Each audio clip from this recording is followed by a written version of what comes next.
Hi, I'm Jenny Fucillo, and this is Major League Lacrosse. Today I'm speaking with Denver Outlaw Jeremy Sieverts. Jeremy, how are you doing today? I'm doing very well, thank you. How are you? I'm doing great. Jeremy, Denver has had the most consistent success through the years. Since they've been making the playoffs since 2006 and finally won the title last year. How can Denver continue their success and avoid a letdown in 2015?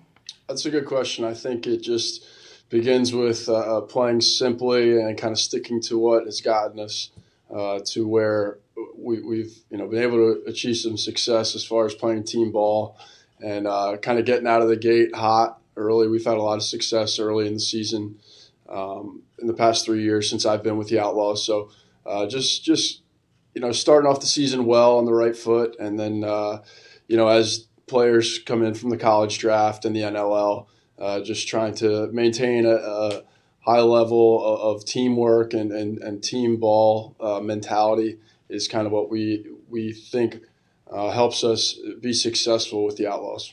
Now, there's been a lot of roster changes in the last couple years with the Outlaws, this being no different with the retirement of Lee Zink, who was a leader in the back. How has your leadership role changed?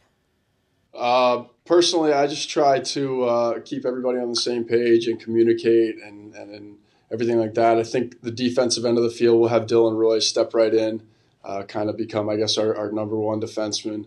But that's no discredit to Chris O'Doherty and Max Schmidt, who he picked up in a trade in the college draft. So I'm excited with where we are as far as our defense and really everyone. We got Jesse back in the goal. He's obviously a proven leader. So excited with our personnel going into this season.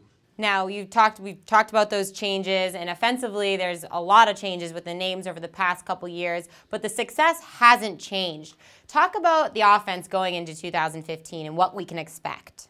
Well, I think we have a lot of the mainstays with Drew Snyder. I think Justin Pennington will take some more offensive runs here early in the season until we get Zach Greer back. Down at the attack, Chris Bachlett's a guy that's very creative and gets a lot done off ball.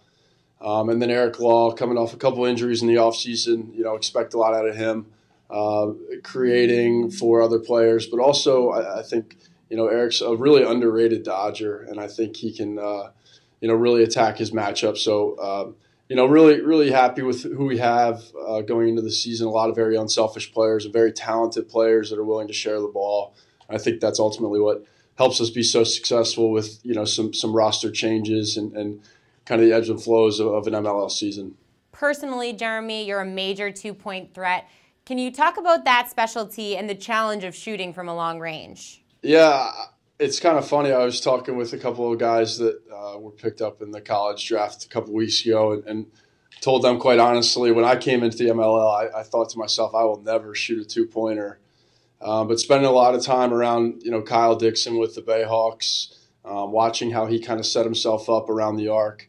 I learned a lot just watching him in 2 years. So, it's something that it really stretches the defense and I think gives, our attack and other midfielders a lot of space to operate if I kind of can float around the two-point arc. But in the offseason, I've been working on ways to kind of only be there when I'm really going to get a shot and just trying to make sure I'm not kind of getting in anybody's way when they're dodging. So always trying to find other ways to be effective and efficient within the offense, not trying to be too one-dimensional. So, I like the two-point arc and kind of the momentum that it can bring a team and the threat that it provides. But I'd like to think I'm always developing and becoming a more well-rounded player, whether it's dodging, feeding, working off ball, everything like that. So, again, I love shooting the two. I feel fortunate that the coaching staff, kind of have a long leash with being able to shoot a couple a game, and I think ultimately it opens things up a little bit for my teammates. So if it helps the team, then I'm happy to do it.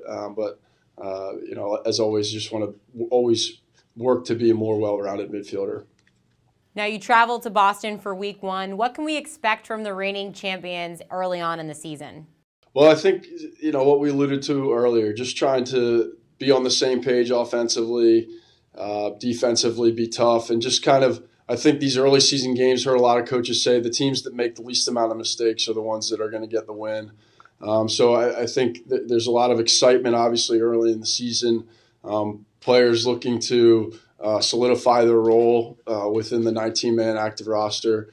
And with that, there's a little bit of pressure, I think, to perform. And I think getting everybody on the same page and just focusing on kind of the team aspect, the chemistry, playing within that system is what we really stress early here in the first couple weeks of the season. So looking for guys to play, simple lacrosse and play hard and take advantage of opportunities that present themselves and not trying to force anything is really what we try to do in Denver to be successful early in the season.